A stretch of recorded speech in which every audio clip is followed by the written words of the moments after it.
ನಮಸ್ಕಾರ. ಒಂದೊಳ್ಳೆ ವಿಚಾರಕ್ಕೆ ನಮ್ಮನ್ನು ಪ್ರೇರೇಪಿಸುವಂಥ ಒಂದೊಳ್ಳೆ ಮಾತಿನ ಸರಣಿಗೆ ನಿಮಗೆಲ್ಲ ಆತ್ಮೀಯವಾದ ಸ್ವಾಗತ. ಶ್ರೀರಾಮ, ಸೀತೆ ಮತ್ತು ಲಕ್ಷ್ಮಣರು ವನವಾಸಕ್ಕೆ ಅಂತ ಹೊರಟಾಗ ಗುಹನ ನೆರವಿನಿಂದ ಗಂಗೆಯನ್ನು ದಾಟಿ ವನದ ಒಳಗೆ ಹೋಗ್ತಾ ಇರ್ತಾರೆ. ಆಗ ಮುಂದೆ ಹೋಗ್ತಾ ಹೋಗ್ತಾ ಬಹಳ ದಣಿವಾಗ್ಬಿಡತ್ತೆ ಸೀತಾಮಾತೆಗೆ. ಆಕೆ ರಾಮನನ್ನು ಕೇಳ್ಕೊತಾಳೆ, ಇಲ್ಲೆಲ್ಲಾದರೂ ನೀರು ಸಿಗಬಹುದಾ? ನನಗೆ ಬಹಳ ಬಾಯಾರಿಕೆ ಆಗ್ತಾ ಇದೆ, ನಿತ್ರಾಣವಾಗ್ತಾ ಇದೆ ಅಂತ. ಶ್ರೀರಾಮ ವನದೇವತೆಯನ್ನ ಕೇಳ್ಕೊಳ್ತಾನಂತೆ. ವನದೇವತೆ, ನಮಗೆಲ್ಲಾದರೂ ನೀರು ಕಾಣಿಸೋದಕ್ಕೆ ಸಾಧ್ಯವಾ? ನಮಗೆ ನೀರು ಜಲ ಇರುವಂಥ ಒಂದು ಜಾಗವನ್ನು ತೋರಿಸು ತಾಯಿ ಅಂತ. ಆಗ ಒಂದು ನವಿಲು ಹಾರತಾ ಬಂದು ಶ್ರೀರಾಮನ ಪಾದದ ಬಳಿ ಕುಳಿತುಕೊಂಡು ಹೇಳುತ್ತಂತೆ, ಶ್ರೀರಾಮಚಂದ್ರ, ನಿನ್ನನ್ನು ನೋಡಿದ್ದೇ ನನ್ನ ಅಹೋಭಾಗ್ಯ. ನಿನಗೆ ನೀರು ತೋರಿಸುವಂಥ ಕೆಲಸವನ್ನ, ಇಲ್ಲೇ ಪಕ್ಕದಲ್ಲಿ ಒಂದು ಜಲಾಶಯವಿದೆ, ಅದನ್ನು ತೋರಿಸುವಂಥ ಕೆಲಸವನ್ನ ನಾನು ಮಾಡ್ತೇನೆ, ನೀನು ನನ್ನನ್ನು ಅನುಸರಿಸ್ತಾ ಬಾ ಅಂತ ಹೇಳುತ್ತಂತೆ. ಆಯಿತು ಅಂತ ಶ್ರೀರಾಮ ಹೇಳಿದಾಗ ನವಿಲು ಹೇಳುತ್ತಂತೆ, ನಾನು ಮೇಲೆ ಹಾರ್ತಾ ಇರ್ತೇನೆ, ದಟ್ಟವಾದ ಅಡವಿ, ಕಳೆದು ಹೋಗುವಂಥ ಸಾಧ್ಯತೆಗಳು ಕೂಡ ಇದೆ. ಹೀಗಾಗಿ ನಾನು ಹಾರ್ತಾ ಹಾರ್ತಾ ಒಂದೊಂದೇ ನವಿಲಿನ ಗರಿಯನ್ನು ಬೀಳಿಸ್ತಾ ಹೋಗ್ತೇನೆ ಅಂತ ಆ ನವಿಲು ಹೇಳುತ್ತಂತೆ. ನೀವು ಈ ನವಿಲಿನ ಗರಿಯನ್ನು ನೋಡ್ತಾ ನೋಡ್ತಾ ಆರಿಸ್ಕೋತಾ ಬಂದಾಗ ನಿಮಗೆ ಜಲಾಶಯ ಕಾಣುತ್ತೆ ಅಂತ. ನವಿಲುಗಳು ಸಾಮಾನ್ಯವಾಗಿ 1 ಮಾಸದಲ್ಲಿ ಮಾತ್ರ ಆ ನವಿಲು ಗರಿಗಳನ್ನು ಕೆಳಗೆ ಬೀಳಿಸತ್ವೆ ತಾವಾಗಿ. ಅದನ್ನು ಬಲವಂತವಾಗಿ ಬೀಳಿಸಿದಾಗ ಅಥವಾ ಕಿತ್ತಾಗ ನವಿಲಿಗೆ ಸಾವು ಒದಗುವಂಥ ಸಾಧ್ಯತೆ ಕೂಡ ಇರುತ್ತೆ. ಆದರೆ ಆ ನವಿಲು ತಾನು ಶ್ರೀರಾಮಚಂದ್ರನಿಗಾಗಿ ಈ ಕೈಂಕರ್ಯವನ್ನು ಮಾಡ್ತಾ ಇದ್ದೇನೆ ಅಂತ ತನ್ನ ಸಾವಿಗೂ ಕೂಡ ಹೆದರುತ್ತೆ. ದಾರಿಯುದ್ದಕ್ಕೂ ತನ್ನ ಒಂದೊಂದೇ ಗರಿಯನ್ನು ಬೀಳಿಸ್ತಾ ಜಲಾಶಯದ ಹತ್ರ ಹೋಗುತ್ತಂತೆ.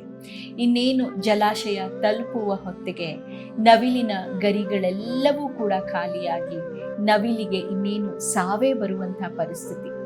ಅಲ್ಲಿಗೆ ಬಂದಂತಹ ಶ್ರೀರಾಮ ಬಹಳ ದುಃಖದಿಂದ ಆ ನವಿಲನ್ನು ಅಪ್ಪಿಕೊಂಡು, ಯಾಕೆ ಈ ರೀತಿ ಮಾಡಿಕೊಂಡೆ?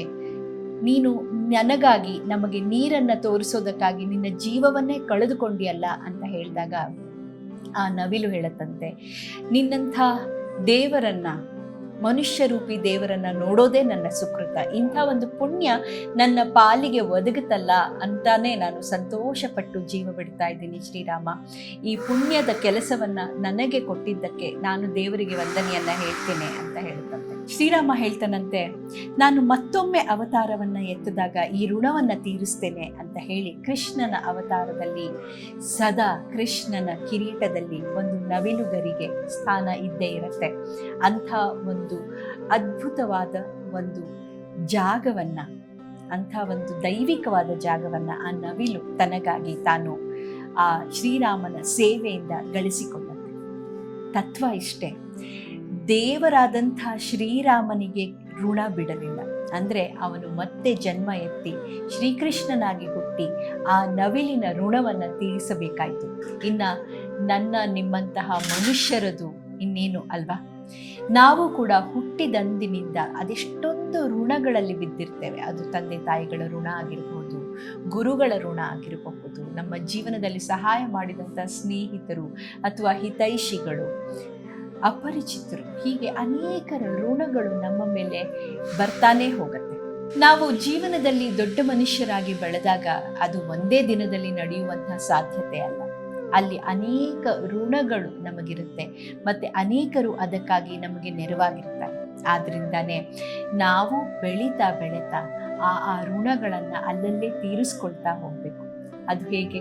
ಮತ್ತೊಬ್ಬರಿಗೆ ಸಹಾಯ ಮಾಡೋದರ ಮೂಲಕ, ಮತ್ತೊಬ್ಬರಿಗೆ ನೆರವಾಗೋದರ ಮೂಲಕ.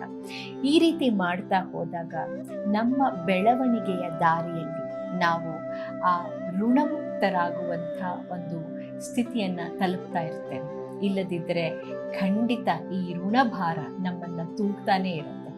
ಆದಷ್ಟು ನಮ್ಮ ಜೀವನದಲ್ಲಿ ಬೇರೆಯವರಿಗೆ ಸಹಾಯ ಮಾಡ್ತಾ, ಬೇರೆಯವರಿಗೆ ನೆರವಾಗ್ತಾ, ನಮ್ಮ ಕೈಲಾದ ಸಹಾಯವನ್ನು ಮಾಡ್ತಾ ಹೋಗೋಣ. ಆಗ ನಮಗೇ ಗೊತ್ತಿಲ್ಲದೆ ಆ ಋಣ ಸಂದಾಯವಾಗ್ತಾ ಇರುತ್ತೆ. ಜೀವನದಲ್ಲಿ ನಮಗೂ ಕೂಡ ಆ ಸಾರ್ಥಕತೆ ಸಿಗ್ತಾ ಇರುತ್ತೆ.